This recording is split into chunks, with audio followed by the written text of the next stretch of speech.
এই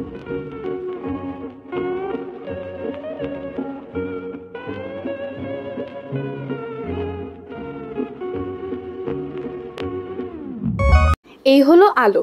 18 বছর হওয়ার পর সে সদ্য তার ভোটার আইডি কার্ডটি পেয়েছে।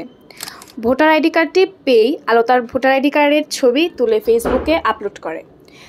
তার সাথে এই একই কার্ড দিয়ে সে বিকাশ অ্যাকাউন্ট খুলে এবং বিকাশে 10,000 টাকা ঢুকায়। ফেসবুকে আলোর ভোটার আইডি কার্ডের ছবি দেখে তার বন্ধু বলে, তোর ভোটার আইডি কার্ড ফেসবুকে কেন? তাতে কি হয়েছে, সবাই তো এটা করার, এটা ডিজিটাল যুগ। আমি যে ভোটার হয়েছি সেটা সবাইকে দেখাতে হবে তো। সবাইকে এগুলো দেখাতে দিলে ঝামেলা হবে। আরে ধুর, কিচ্ছু হবে না, আই ডোন্ট কেয়ার।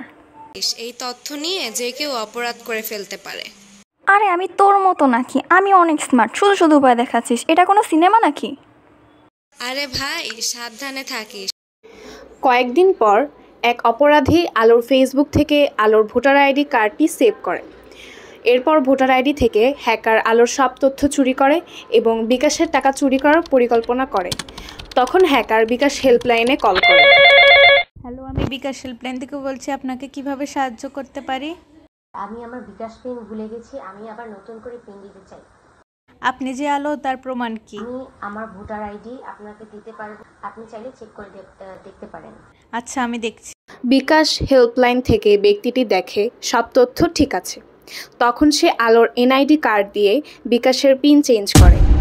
এরপর বিকাশ পিন চেঞ্জ করায় আলো তার বিকাশে আর ঢুকতে পারে না এবং সব টাকা চুরি হয়ে যায়।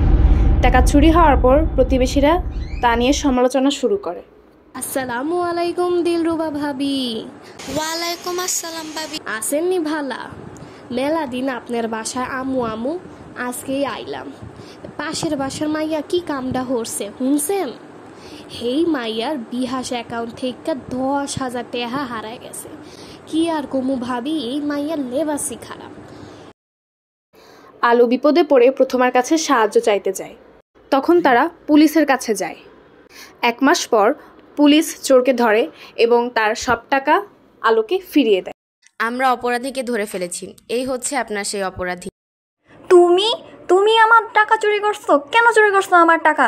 আমার টাকা এখনই ফেরত দাও। আপনার 10,000 টাকা পুলিশ হেফাজতে আছে। আমি যথাসময় তা আপনার হাতে তুলে দিব। এবার তুমি চলো আমার সাথে।